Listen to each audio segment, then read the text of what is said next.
Hey, beautiful soul. Welcome in for another episode of Spirit Speakeasy. Today, we are going to talk about the 5 healing lies sabotaging your growth.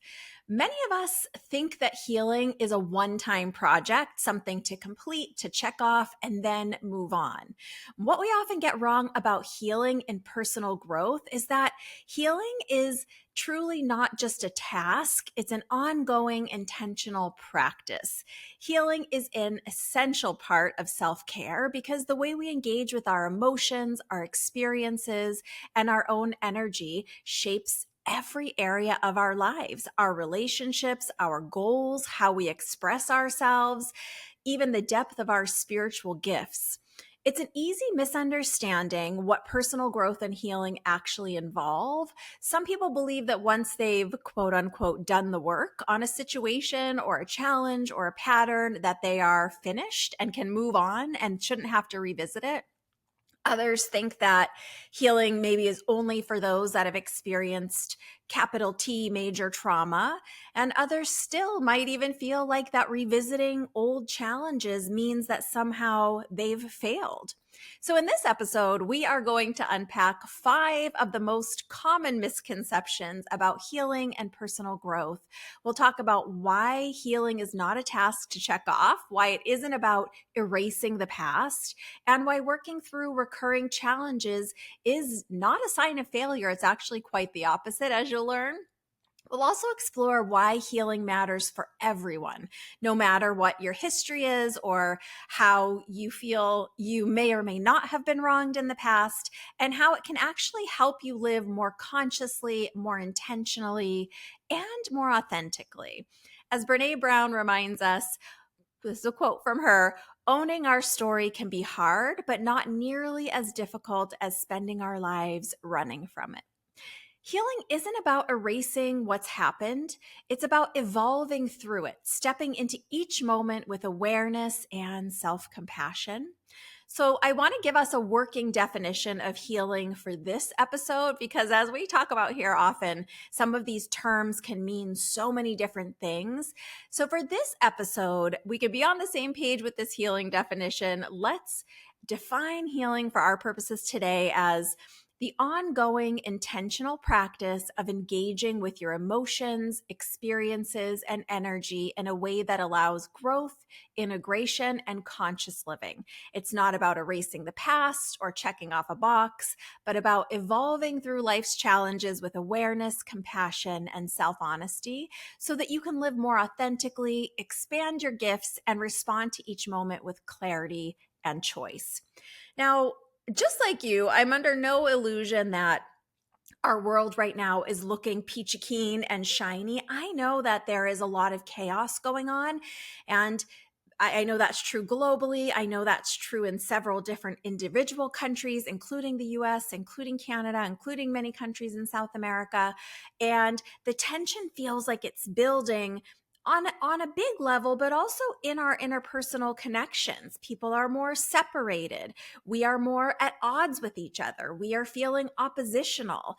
And sometimes when life gets loud, and we haven't even mentioned things going on in our personal lives or our personal communities, our worlds, our smaller groups, right? When things get loud, we can go into more of like a damage control mode externally, and we can forget to consider, oh, how am I feeling about this? What's rising up for me here? Am I slipping into old patterns, old beliefs? Am I looking at what's actually coming up for me right now? Or am I just reverting to an old version of myself, trying to keep everything safe and secure? And there's no judgment about any of this. It's just, I know some people might be wondering, well, with everything going on in the world, why are we needing to talk about personal development and personal growth? And the truth is that how we feel inside, the decisions we're making as we move day to day through the world based on our own stuff, let's just say, is affecting everything. How we relate to ourselves and understand ourselves is how we relate to everything and everyone else. So really why I wanted to create this episode now is I feel like it's perfect timing to be talking about our own healing and personal growth. The other reason is many of you have reached out to me recently telling me that with everything going on, you're just feeling stuck. Some people are even reporting feeling hopeless, feeling like, I don't know how to move forward. I don't know how to be in a spiritual practice.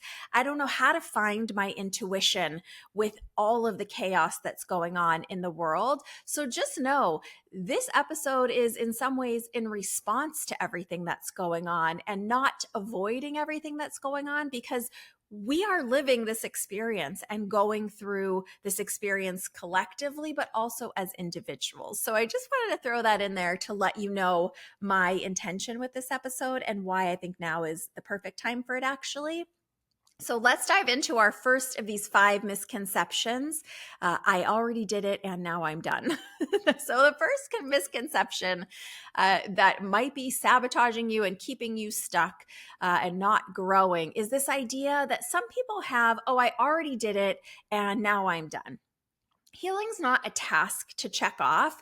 Even if you have worked on something about yourself or your history, your family of origin, let's just say, the way I often hear it presented is like, oh, I did therapy and I'm good. I'm done. I understand all of that. I understand all about me. But really, healing is a practice of continuous evolution. So, ongoing practices can look like keeping your emotional side of the street clean, right? I think I've been guilty of it, certainly myself. Maybe you can raise your hand quietly in your own little car or room as you're thinking about this. But how many times have we been in a situation where someone's emotions explode kind of all over us? Maybe way out of the context of the situation. Maybe their response is way bigger than whatever the situation is that's happening in that moment. Well, that's keeping your own emotional side of the street clean. I definitely have had big reactions or a little bit of road rage I can claim here and there. And really, it's not about that car. It's about, why am I so tense? Why do I feel like I have more of a right to be in this lane than this other person, right? There are a lot of things to unpack in any experience or as we go through our day to day. Sometimes it's about the big things in life, of course, but sometimes it's about how our own emotions, patterns, beliefs are affecting us in those little day to day ways. It might even be affecting the way you create your schedule or the way you don't create your schedule. So it's important as part of these ongoing practices to continue with self-reflection and introspection. We all have things that rise up. Even that little road rage example that I just gave, it's not about just letting it go, but sitting with it, self-reflecting, kind of looking inside. Why did I get so upset so quickly? Why was I just in my little happy, peaceful zone and then all of a sudden someone else's behavior, I allowed myself to go to a place that I don't like to be? Why was I not just live and let live in that moment, right? So kind of introspective. What else is going on for me? What else is this emotion tied to? And there's lots of ways to do this, as we'll continue to talk about. Of course, there are a jillion, I feel like at this time, modalities of therapy, and many of them can be helpful for any of us, but there are also additional ways.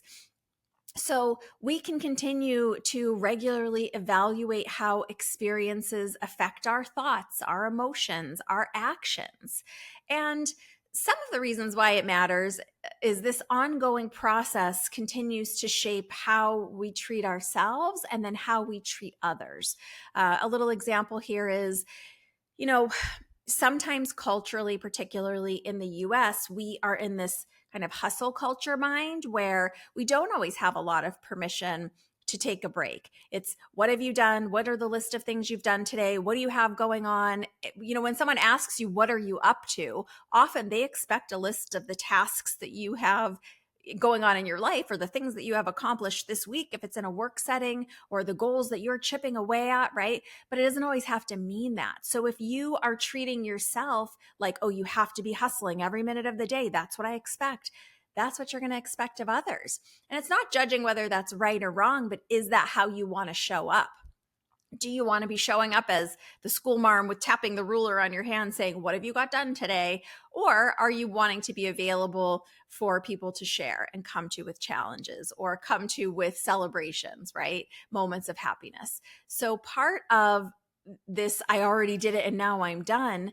Even if we've done some version of therapy or introspection or reading books or, all the versions that there are, energy healing, we continue to live, we continue to grow, we continue to have other challenging personalities and situations that show up in our lives. That's really happening. We really have emotions about it. Even if you're someone who, like where I'm from, I was often encouraged to like turn down my emotions, turn down what I was thinking and feeling about situations. If you've ever heard things like, oh, you're too much, you have too many emotions, you feel too deeply, you're too sensitive, that's something to look at for you, because even if you've worked on whoever or whatever caused you to form that thought pattern, right? Maybe it's people in your past telling you, oh, you're too much, you're too sensitive. It's still going to affect you, even if you have done wonderful therapeutic processes and processed out of it and understand, okay, that's not true about me. My sensitivity is a good part of me. When you're uncomfortable, when I'm uncomfortable, certainly my tendency is to sometimes revert back to tucking my sensitivities away or not being aware of my emotions moment to moment or not creating time to look at the emotions that I might have experienced in a day in a situation. And of course, as we grow, these become more fine tuning, right? Maybe you have already done a lot of work and have unpacked the bulk of it. But as you continue to live and grow, that continual evaluation lets you know how the shades and reflections and echoes of those challenges or beliefs or sticking points are still showing up for you today in ways you might not realize otherwise. It also helps.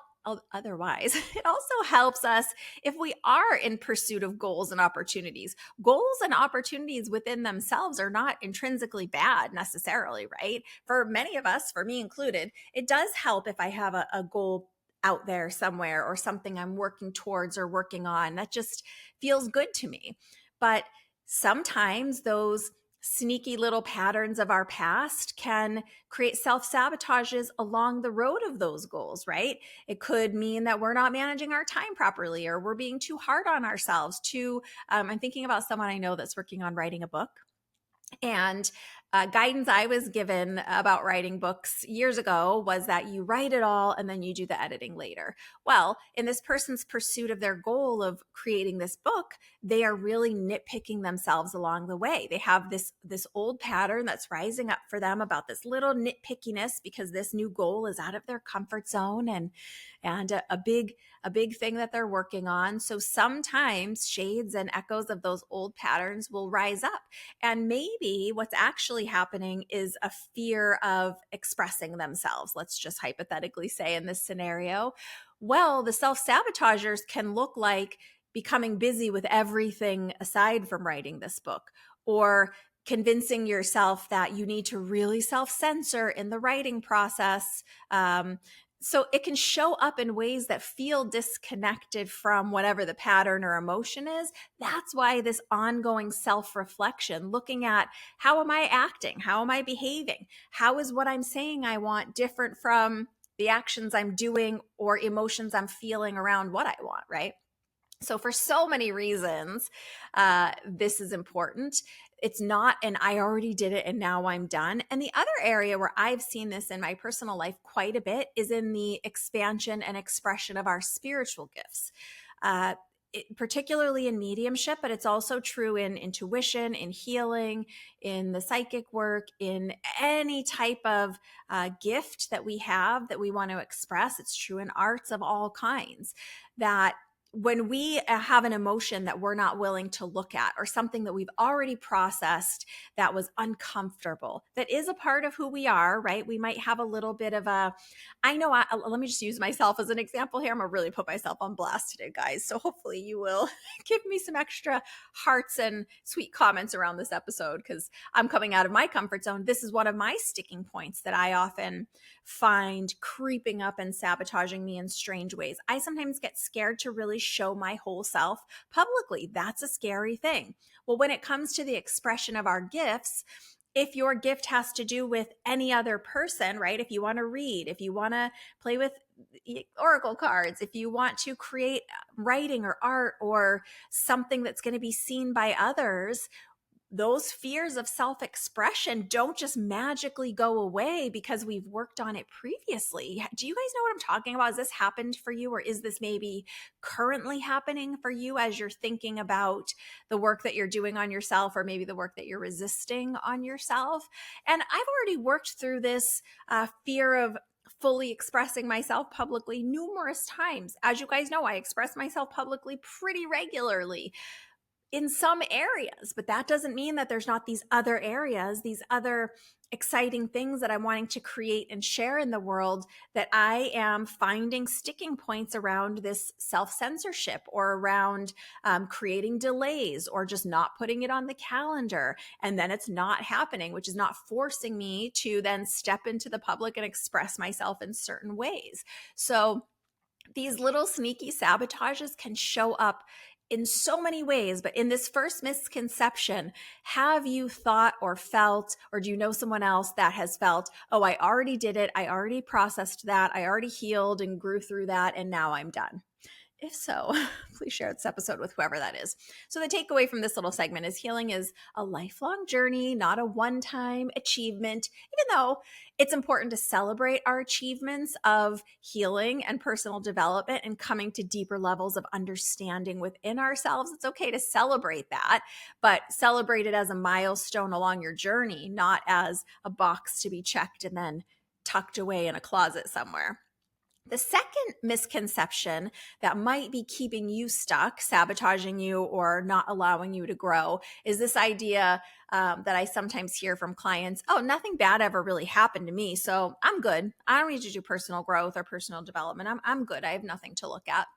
Personal growth is not only for those with traumatic histories or even with a capital T trauma. Of course, it is for those people, but it's also for everyone. It's for anyone who wants to live consciously and evolve emotionally. Even small frustrations, childhood patterns, or internalized beliefs benefit from conscious reflection. I know not everyone loves the word trigger, but it's the word I have to use in this situation. I know someone that can be incredibly triggered to a point of anger if they feel like something's unfair for them. It often shows up in their workplace, right? If they feel like someone got a day off and they got denied for a day off, or someone got to work in a certain way and they were told they couldn't work in that certain way. And the level of frustration that comes out of this person is indicative that, hey, there's something to investigate here. And this person in particular, when it comes to personal growth and personal development, they often shoo it away and say, oh, nothing's really ever happened to me that's that bad. That's for people who have like big traumas or big terrible families or horrible events in their lives. I never really had anything significant happen to me, so I'm good. But maybe we've never had anything that would be under the umbrella of a capital T trauma or even a lowercase t trauma, but it doesn't mean that we haven't made beliefs and decisions and don't get a certain lens that we're looking through, that maybe it's the lens of unfairness or justice. Maybe it has something to do with the fear of not being treated as equal as others. And that might even be a valid fear or a valid concern, wanting to be treated equal as others. But it's the emotions that come up for us that sometimes can be the key if you're letting yourself have permission to feel and acknowledge your emotions. Some of us don't even do that. I've definitely gone through times in my life where I shoved my emotions down so hard because I was in a really bad relationship, for example, and knew I don't want to look at any of this stuff because this is all bad and I'm not ready to leave. And so I'm just going to push down these emotions. But the emotions were there. Eventually they'll come out in other ways. So it doesn't have to be a really big trauma or a big event or a big loss that warrants us doing this personal growth and development. Healing is about understanding ourselves fully and stepping more into our authentic life in a very intentional way. How do we want to show up? And in that person that I was describing that often gets a little bit lit up around their career, Well, there are some different solutions for them. They can look more honestly at, okay, that person got the day off. I didn't get the day off. I got denied for my different day off that I asked for. Why am I so upset about this? I feel like this is being done to me. Is that true? Is this actually being done to me? Or is there something going on in our corporate structure that, oh, it just doesn't make sense to permit someone this day off? Could I take a different day off? There's lots of little solutions in there, but it's the getting so upset about it and immediately deciding that something's being done to us, rather than being able to move into a more neutral place or showing up more intentionally, even to have the conversation with the supervisor that's denying the day off. And it doesn't have to be about that other person who did get the day off. Sometimes that's a good clue if we're wanting to make it about someone else and not about ourselves. Maybe there's an option to go to the supervisor and say, hey, I realize I got denied for this day off. I just wanted to check in. Is this a bad timing for our office? And maybe I could choose a different day, or maybe expressing why you need that particular day off. I've got this doctor's appointment and it's been really tough to get, so I'd like to not move it, but I understand if that's, not going to work out. So communication could be part of it. And sometimes when we're resisting even the communication, it's because something in us, even if we're not doing this work consciously, something in us knows, oh, I have so many emotions in here. I can't even formulate the words to have this conversation with this supervisor. Or maybe you're the supervisor not giving the day off and you're not open to the conversation because you feel like it challenges your authority. There are so many sneaky ways in every area of our life that these can show up if we are not pretty continuously in personal development. Now, it doesn't mean you have to do it all day, every day, but as you're engaging with people, as things are sticking with you,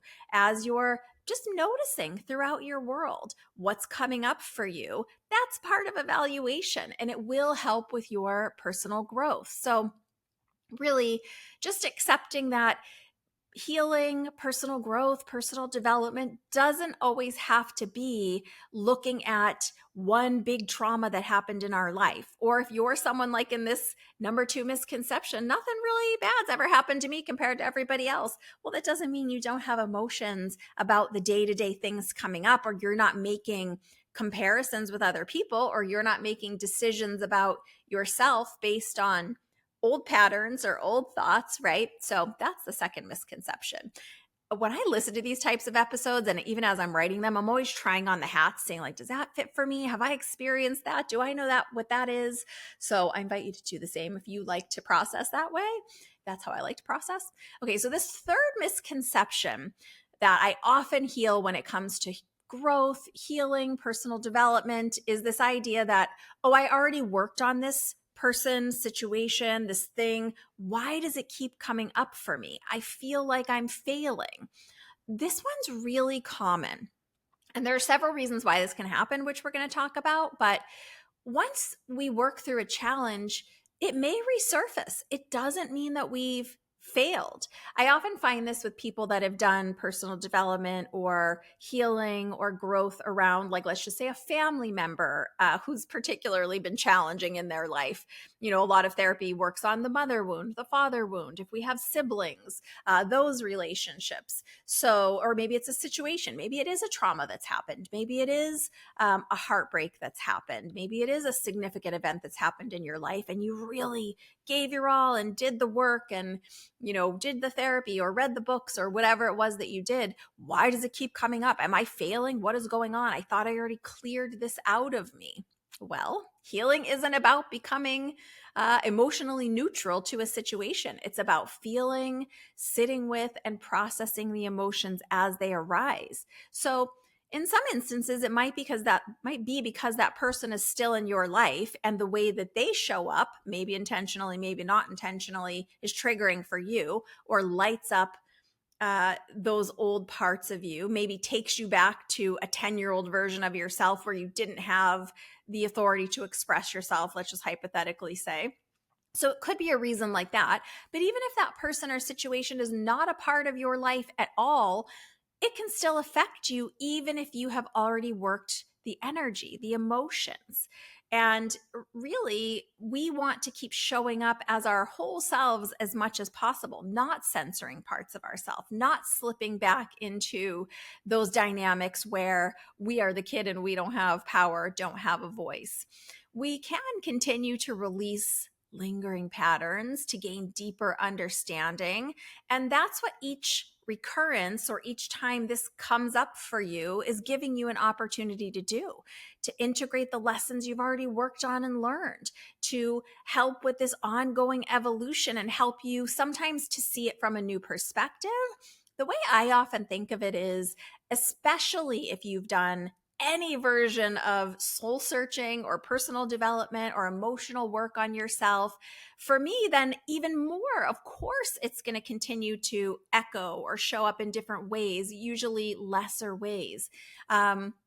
We often hear it as, like for me, I feel like I've called in very similar versions of the same type of person over and over to continue to heal, to continue to grow, as an opportunity to make different choices, behave differently, be a different self that I'm living into, right? So that's one way it can show up.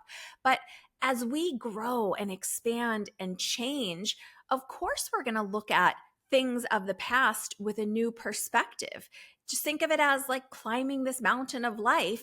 And as you reach the midpoint, you're going to look back over the path and see where you've come from. And wow, look how high I've climbed. Yeah, of course, you might realize, oh, I got a little bit to go there still, but we don't have to take it as a negative. So as you evolve and become these different versions of yourself, these more integrated versions of yourself in some cases, old habits, patterns, challenges might loop around just to be reevaluated from this new vantage point. You're a different version of yourself. Maybe you have totally different emotions about it that can be healing. Maybe you have a different perspective and can look at that younger version of you. I've had to do this work so much with past relationships, where as I've grown and changed, I've looked back at that younger version of me that was engaging in that really challenging relationship and been able to do additional healing by giving so much love and compassion to that version of me that showed up in that relationship,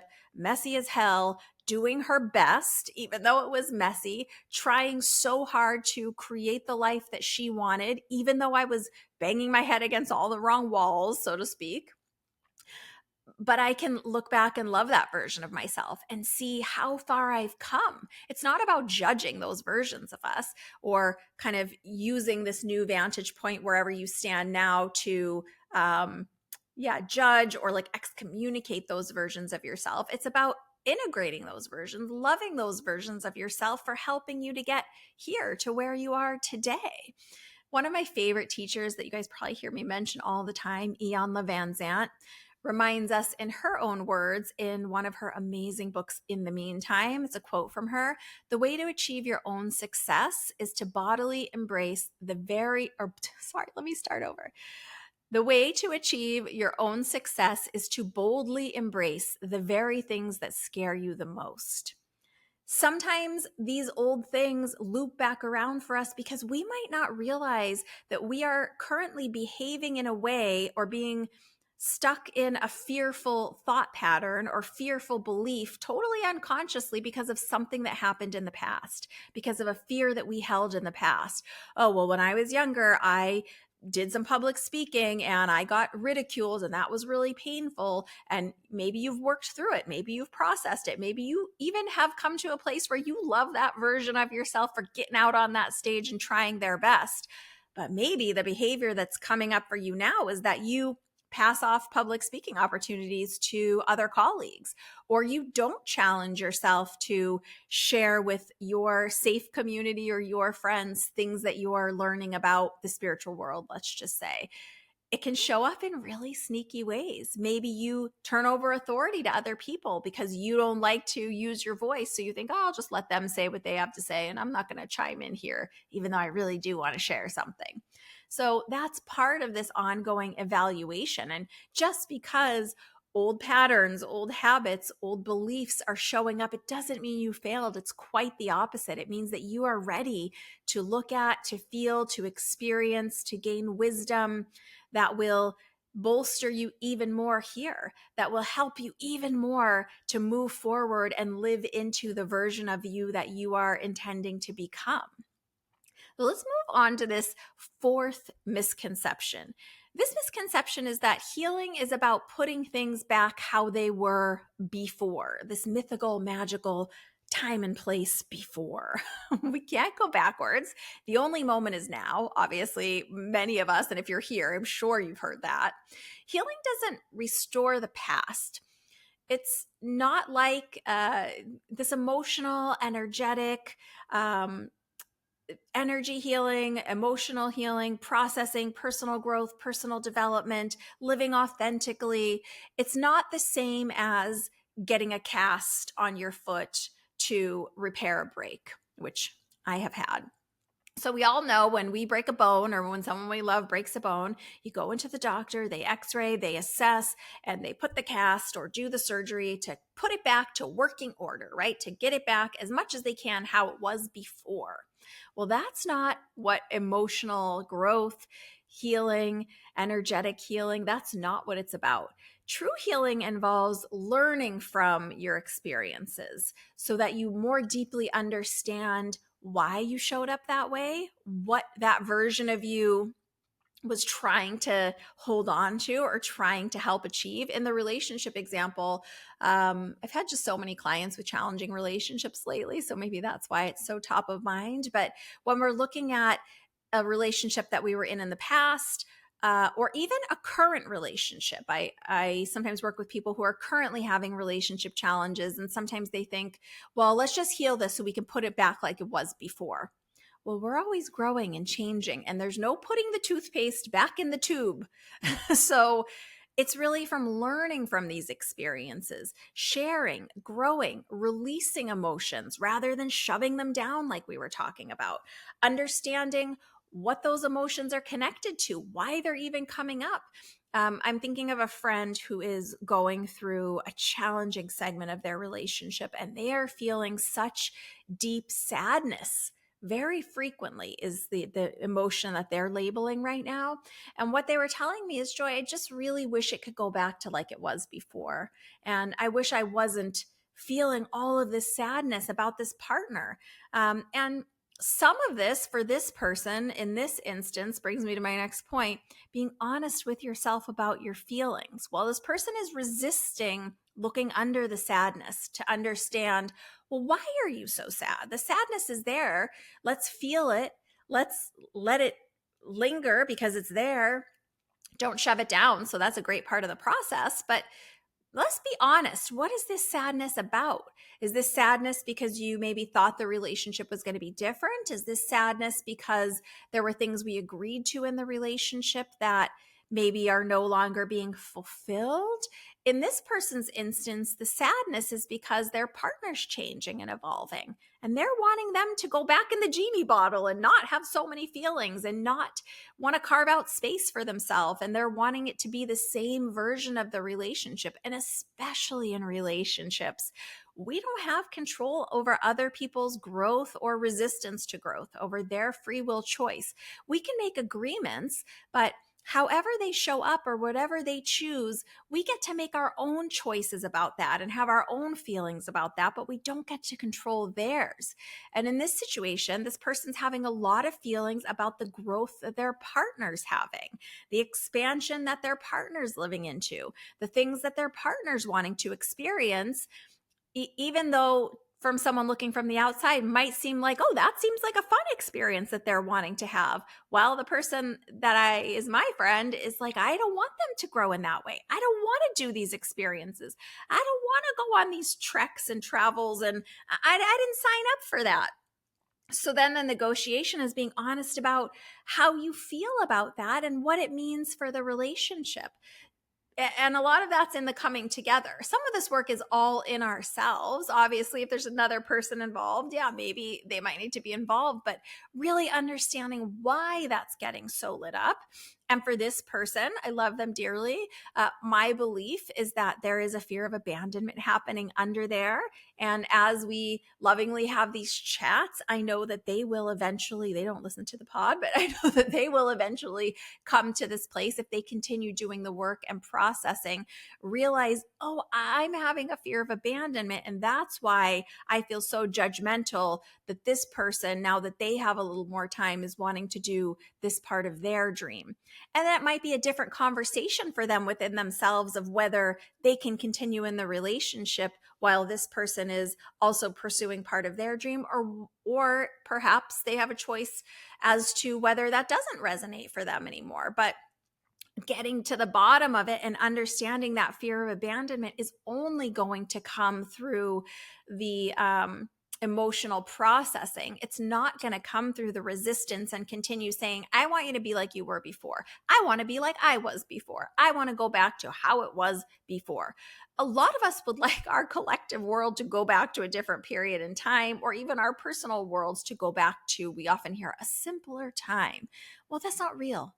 So while we can fantasize about whatever we want, it's not going to help us grow forward, and it's going to keep us stuck to continue demanding a version of the past that doesn't exist anymore.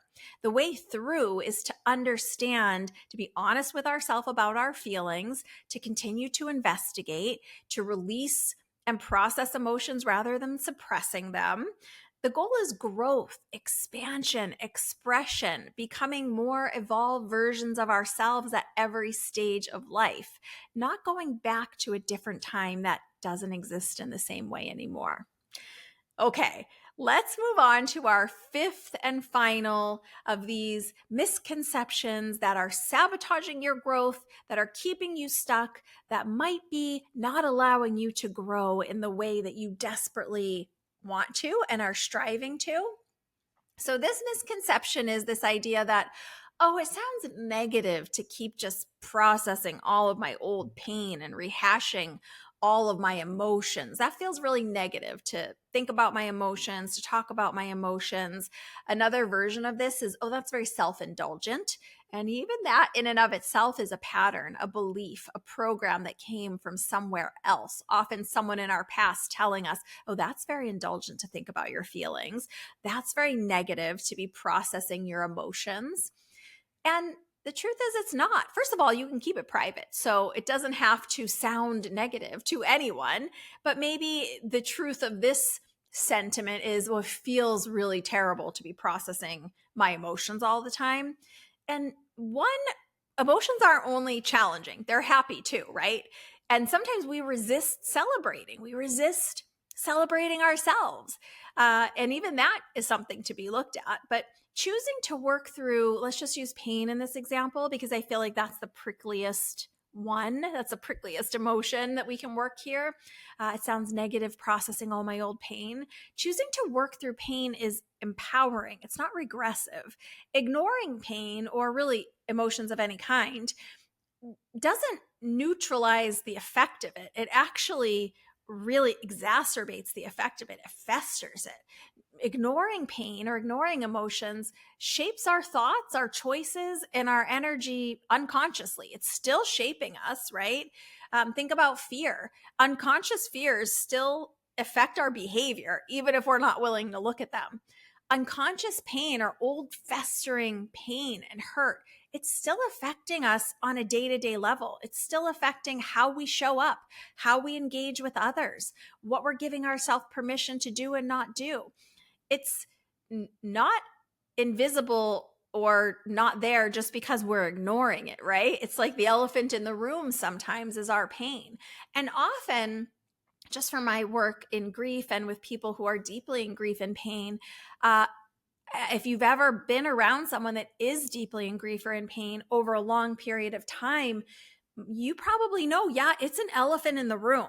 Even though they're trying to act like it's not there, or we don't talk about it all the time, it's definitely there. It's definitely affecting their decisions, how they're caring for themselves. I often actually see it when someone comes to me because they're worried about someone else who is in pain or in grief and not knowing how to help them. And obviously, we can't do someone else's work for them. We can support them. We can lovingly know that it's okay to share, or even ask them what help looks like for them or what support looks like for them. I suggest therapists. There's a lot of things we can do to be supportive, but it's there and present and affecting everything, even if we are trying to ignore it, even if we feel like, this is negative. I don't want to look at this pain. I don't want to look at this hurt. I know someone who's just a beautiful soul, and they are withholding themselves from relationships because they had a very painful past relationship. It was it was a very beautiful, loving relationship at one point, and then became very painful. In the dissolution of this relationship, there was a lot of pain, a lot of hurt. And that very hurt version of them, those many years back, kind of swore to themselves in a subconscious way, oh, we're never doing this again. And I think that's a common sentiment when a lot of us that have gone through pain or something really traumatic are like, oh, we're never doing this again. I'm never going here again. I'm never going to experience a person like this again. I don't agree to this. And that's great, but we can't just stop there, right? I mean, we have the free will choice to do it, but is that really living? Is that really letting ourselves enjoy life? Is that really building connections with people? No, it's withholding ourselves. So while this person has been working on themselves and as a point where they agree to have friends, they really kind of secretly want a relationship, but they're very afraid because they have old pain that they don't want to process because they feel like, oh, it's negative to process. I'm just not going to look at it. I'm just going to, in my classes, those of you that have studied with me know sometimes we say, I'm just going to put it in my backpack. Well, you carry in that heavy backpack everywhere you go, and it's affecting everything you do. You have a heavy backpack full of pain. You might say, that hill looks a little too big. I'm not going to climb that hill and put myself out of my comfort zone because this backpack of pain is heavy. Well, why don't we just unpack the pain? Why don't we just look at how that pain's currently affecting you? What decisions are you making based on this commitment that a different version of you made that, oh, I'm not going to experience that? Because sometimes what we're saying when we say, oh, I'm not going to experience that anymore, means I'm not going to engage anymore. We can't possibly know or predict what the experiences in the world are going to be. So then we unconsciously make a decision that I'm going to have no experiences at all. I'm going to just wall myself away and build these walls of protection, which actually become walls of isolation that affect us no matter what our career is, no matter what our family situation is, no matter what our economic situation is, or where we live, or what our spiritual gifts are. Everything is tied together. Everything affects everything. So ignoring pain doesn't neutralize it. It actually supercharges it to work in the background, in the shadows of your life, affecting everything you do. And then people come and say, oh, I feel blocked. I feel stuck. I'm not growing and I don't know why. I've worked on things before, or I don't really have anything to work on, but I feel stuck. I don't know what's going on. If you feel stuck or like you're not growing, I can guarantee that there are other emotions underneath in whatever area of life you feel like you're not growing in. Working through your pain, like in this example, 5, it sounds negative to keep processing my old pain. Working through it intentionally gives you clarity on your emotions and actions, conscious understanding of who you were, who you are now, and who you're wanting to become. And it even gives you freedom. The freedom to respond to anything that shows up rather than to react from a previous version of your experience. So, in closing, one of the things I want to really highlight is that healing is a journey, not a destination. And whether you like the word healing or personal development or personal growth or introspection, each moment that we pause to reflect, to feel, to release is an act of self-love. It definitely counts towards your self-care. So those of you that struggle to feel like you're actually doing self-care, or if you're like me and you're like, yeah, bubble baths are not it for self-care, this counts. It's really a conscious choice to evolve, a conscious choice to evolve, and a conscious decision to participate in your own evolution. Life will continue to bring challenges, to highlight old patterns, and to remind us of the past. But with each encounter, we have this opportunity to meet ourselves with greater awareness, greater compassion, and even courage. The path of personal growth is definitely not always comfortable. In fact, it's often not comfortable, but it's deeply rewarding. And it's the only way to get from here to where you want to go. So, where can you start? Or how can you easily integrate this into what you're already doing? I'm not supposed to announce this yet, but I'm going to give a little teaser. I do have a free workshop coming up in the beginning of October, very soon after when this is being released. So if you are not already on my email mailing list, it's free. I want you to get this workshop. It's going to do a lot of this work that we're talking about, but in a really fun, delicious psychic practice kind of a way. It's for all levels. So make sure you are on my mailing list. You can either get the free mini course on my homepage of joyfulmedium.com, and that will get you on my VIP email list.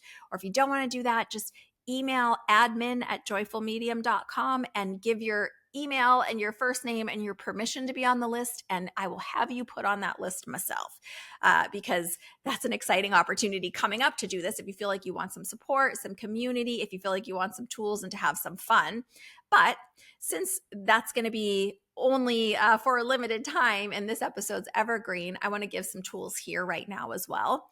Start simple. First of all, give yourself permission to start simple, because sometimes we also have this little voice, oh, simple is for failures, or that's too little, or you're not doing enough, or this is not making enough a difference. So ask that voice to just wait or just help you understand the emotions that are rising up about even keeping it simple, but give yourself permission to start simple. Take just a moment to ask yourself, how can I show up more intentionally today? At the end of your day, or maybe sometime when you have a break in the day, consider taking a few moments to reflect on some or all of the interactions you had that day and notice how you showed up. And if the way that you showed up is working or not working for you currently. This is like an inventory. It's not putting yourself on trial or putting anyone else on trial. This is not about blame or shame.